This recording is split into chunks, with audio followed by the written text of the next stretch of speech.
Good morning, everybody. How are you doing? So, first of all, thank you very much for bringing sunshine to Galway.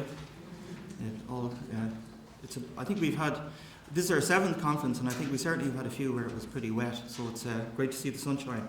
So, first of all, you're very, very welcome both to the conference and to our new building. And we're very proud today, all of us in the UNESCO Child and Family Research Centre, as I think anybody who's been associated with this are as well, because this actually is the first full packed kind of conference that we've had in the building since we moved in last October, November, I think it was. I really think that this building speaks for itself. It's an applied social science research building. It houses 6 research centres, including the UNESCO Child and Family Research Centre, and this room doubles as a cinema and a theatre, and we've already had film festivals and things here already. So it's very much about a community space. The whole idea of the Institute for Life Courses in Society and the UNESCO Child and Family Research Centre is very much about connecting research, academia, teaching with the world of practice and people's lives. So it's a strong statement to that. And I have to say, little did I know when Bernadine Brady and John Canavan and I started the Child and Family Policy Unit, wasn't it, John? Yeah, I can't even remember what it was. 13, 14 years ago that it would grow to this. And I'm very lucky that as director there is a fantastic set of staff working with me in the UNESCO Child and Family Research Centre, and I want to acknowledge each and every one of them as tremendous colleagues who we've grown into a bigger family full of support most of the time. But also I think I want to acknowledge all the students that are here and people that we have been strongly connected with. But the building would not be here without bricks and mortar cost money, and I particularly want to acknowledge the Atlantic Philanthropies, and Jane Foreman is here. And Jane has been an incredible supporter to the centre, as has Atlantic, well over a decade now. But this building would not be here without Atlantic Philanthropies, and I'd like to give a round of applause, please.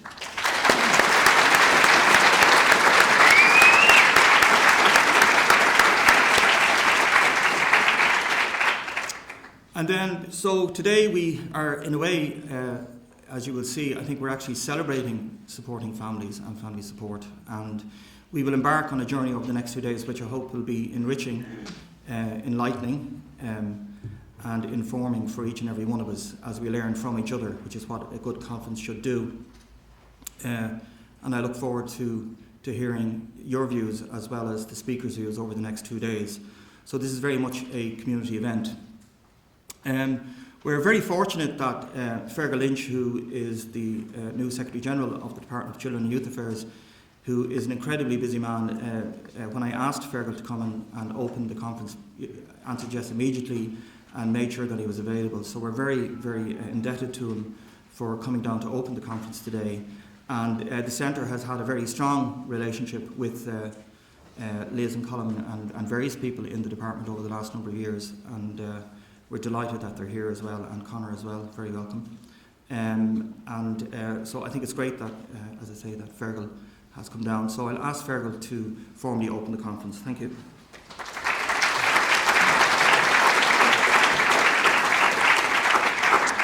So good morning, everybody. Thanks very much, Pat, for the invitation. It's great to be here. I'm struck by what Pat said about the building, and as I was arriving, thank God for SatNav, by the way. If your sense of direction is as bad as mine, you wouldn't have found it, but it's absolutely great to be here. I was struck by what Pat said about the fact that this is used as a cinema as well as for academic purposes. So I think that gives a good indication of how rounded the education approach is and the research approach is in Galway. I think that's an extremely good thing. So I'm really pleased to have the opportunity to open the conference here. I think it's on a hugely important theme of building family support systems, and certainly I think the time is right to explore the potential of the actions in family support that can actually achieve real change. So a special thanks to Professor Pat Dolan and his colleagues here at the UNESCO Child and Family Research Centre for their very kind invitation to invite me to speak. I should say I'm a relative newcomer, very much a newcomer to the Department of Children and Youth Affairs, having started in January. I'm still hanging on to this idea that I'm a newbie and therefore I'm still learning stuff, but I suppose we're all learning stuff. But whatever length of time I've been and whatever I've absorbed in the last extremely interesting and exciting 4 or 5 months that I've been here so far, I can at least confidently say I'm still your least expert speaker that you're going to hear this morning at the conference. But hopefully I can contribute something in terms of perspective from the department, and certainly from that of a person who's policy oriented and taking part in this conference with great interest. Up to January of this year, I was actually, most of my working life I spent it in the Department of Health. But in fact, 14 years of that, for 14 years from 1997, the Department of Health was actually the Department of Health and Children, and rightly so. I think this illustrates the importance of children's policy and the emphasis being placed on it. We had the National Children's Office, then we had the Office of the Minister for Children and Youth Affairs, with a Minister of State at the Cabinet table. And finally, since 2011, a fully fledged Department of Children and Youth Affairs with its own minister since 2011. And I hope that sends a clear signal about the importance of child and family services, of youth affairs in the mind of the public and hopefully in the mind of any government. So while I'm a newcomer, I've always been struck by the central importance of children's services, the importance of developing our research on the lives of children and families and of understanding them. I've been very conscious and really struck by the energy, the commitment, the enthusiasm and indeed the sheer passion of people in this sector. It's good to see how much people genuinely care. My own background is in economics, the so-called dismal science, some policy analysis and governance, perhaps a little less passionate a sector as this one, but certainly I think their hearts are in the right place and no less committed. As I said, I think the time is right for a discussion at this stage of the conference theme of building family support systems, especially since up to recently, I think it's fair to say, it probably hasn't had the attention it has deserved in practical service delivery. However, this is certainly changing, not least by the welcome work of TUSLA and its model based on prevention, partnership and family support, about which I'll say a little bit more later on. I think that the conference's focus on what happens when family support becomes a key strategic and action component in a service system is really valuable. I know that as for previous conferences, you're going to have a mix of contributions from practice, policy, research and academic communities with parallel sessions in selected areas. And I think it's a good test when you look at the list of parallel sessions and you say, I'd like to be at all of those. I'd love to sign up for all of them. And certainly I was in that space when I was looking through them, but I know a number of them are going to be repeated. So just from my own perspective, I thought it might be helpful if I could share with you some of the reflections of the issues that the department is dealing with at the moment that I think are of particular relevance to the conference. Clearly I can't cover everything, but the first one that I'd like to talk about is Better Outcomes, Brighter Futures, the overarching policy framework that covers the full age range of children right through from 0 to age 24. And as you know, it represents a whole of government approach. Those of you familiar with it, and I'm sure everybody in the room is, or virtually everybody, will know that there are 163 commitments, which is pretty daunting. It runs from last year up to 2020, and it's designed to accommodate a number of constituent strategies, including one on participation that's going to be launched next week, a youth strategy that's nearly ready, and an early years strategy that hopefully will come later this year as well. And obviously we launched a policy statement on parenting and family support, which I'll say a little bit more about later as well. For me, I think the interesting thing of many things about BOBF, as we're calling it, or BOBF, or Bob, we can't decide what to call it, I don't know what you call it. It sets out some common outcomes that we're seeking. It prioritises some specific transformational goals, and it tries to promote an innovative way of working. And when you look at the sheer number of commitments that we're looking at over the next 7 years, and the previous architecture that would have involved implementation, I think it's clear it would be extremely challenging to make progress. So I think BOBF has done the right thing in terms of putting in place a new structure for implementation. It's still pretty involved, but I think it has managed to pull together a series of elements that otherwise would be stretched over so many of the earlier structures. Obviously, we have a policy consortium that oversees implementation, drives the cross-government work. We have a sponsor group from the departments responsible for 5 key national outcomes. We have an advisory council representative of the NGO and the community sector, and an implementation team, very hard-working indeed, from the Department of Children and Youth Affairs, and I see a number of them here today. We also have alignment with other key groups, including those dealing with children and young person services at national and local level. And at government level, we have the Cabinet Committee on Social Policy that's chaired by the Taoiseach and takes reports from us as well. So what progress have we made? Well, the good thing is we've had a significant amount of enthusiasm from many of the quarters, very welcome engagement. I think the Policy Consortium has helped us drive the agenda and certainly raise the awareness and benefits of close collaboration. We've had a very good working relationship with individual departments. I'm going to single out my own previous department, Department of Health and the HSE, particularly in implementing the Healthy Ireland agenda, which complements Better Outcomes, Brighter Futures in a range of areas affecting children and young people.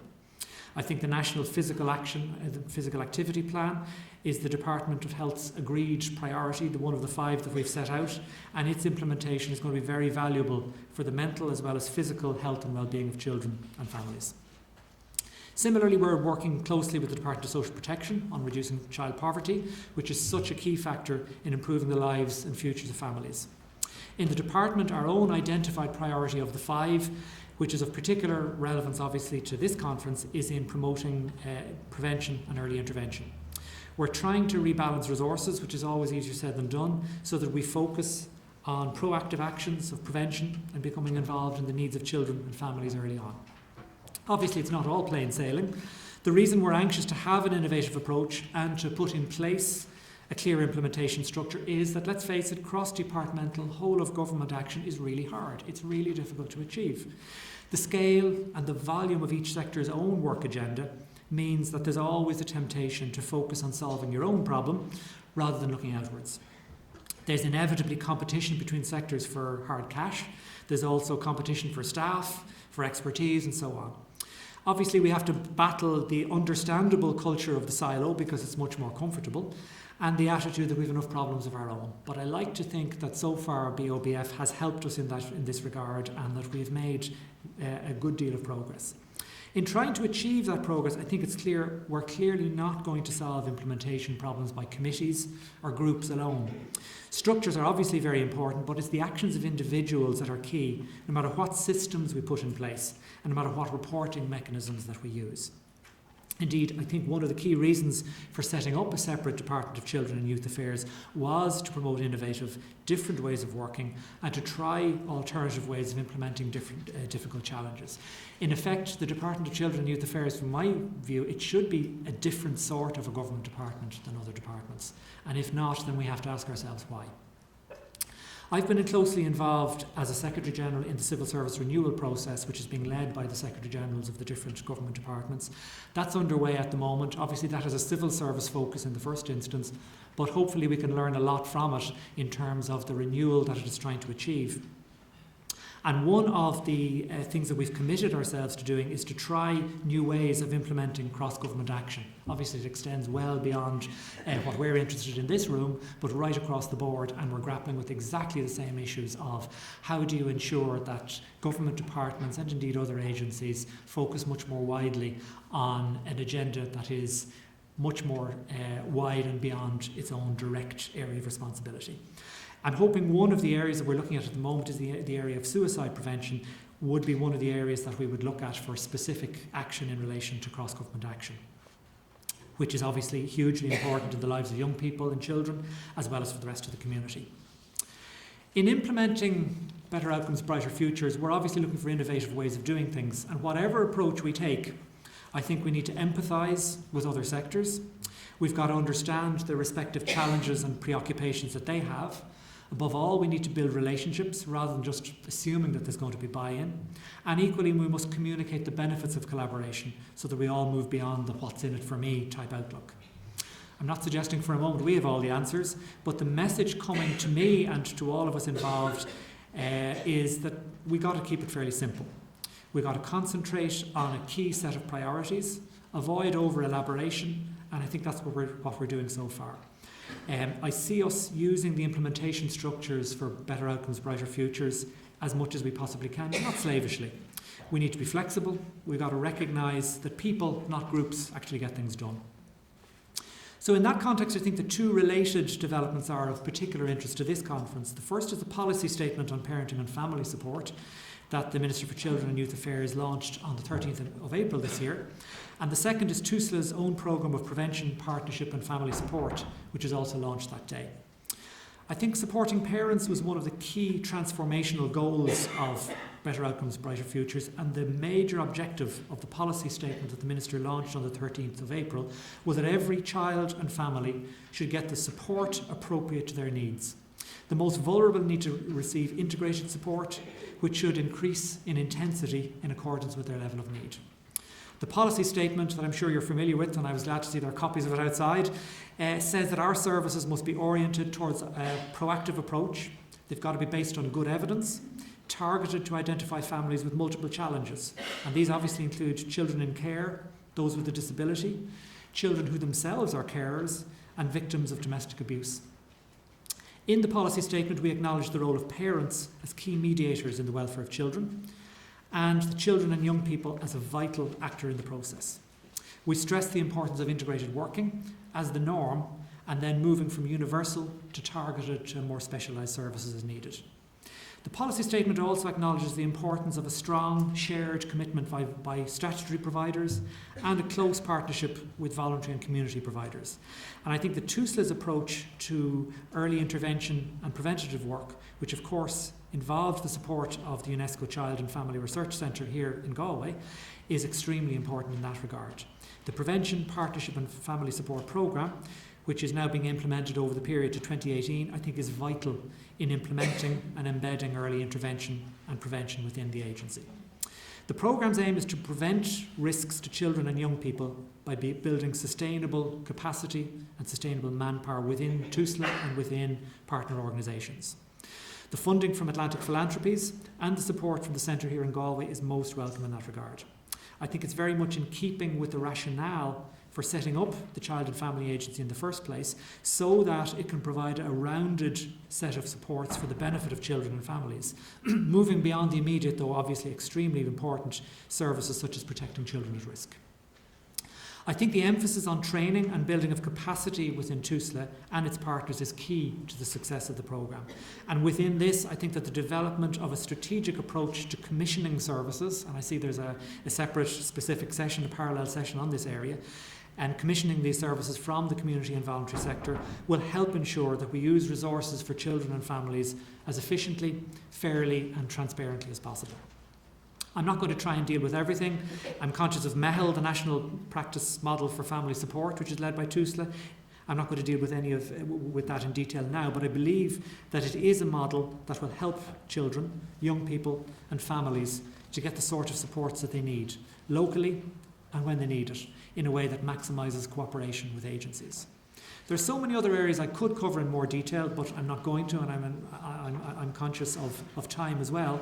But a couple of ones just to touch on and just to acknowledge the importance of child protection, the forthcoming legislation on Children First, which we're working on at the moment. It's going through the Oireachtas and hopefully will be enacted before the summer recess, in other words, by about the middle of July. Then there's an issue of when exactly we commence it and the issue of being ready to commence it. It's a challenge for us all, for TUSLA and indeed for us all to be ready. The commissioning for quality services, which I touched on very briefly earlier on, which I think is so important and which will be the subject of discussion here. If I had more time, I would also acknowledge the very good start TUSLA have made in its first 18 months of operation. And I think it's important to say that because it's extremely difficult for an organisation that's new to carve out a separate identity from a very large organisation, to set itself up and from day one to provide the level of services that TUSLA have been trying to provide. So I pay tribute to them for the work that they've done. Lots more work to do, there's no doubt about that, but I think they've made a good start and they all deserve our support. I haven't touched on child poverty, but clearly another very substantial area of importance, which no doubt will come up in the course of the conference as well. So I'm going to stop there and really, I suppose, allow the themes of the conference to unfold, but I hope I've given a reasonable overview of a number of the areas of particular interest to the Department of Children and Youth Affairs. It's been a great pleasure to open the conference. I wish you very well in the discussion that follows, and I look forward to learning more as the conference proceeds. Thank you very much indeed.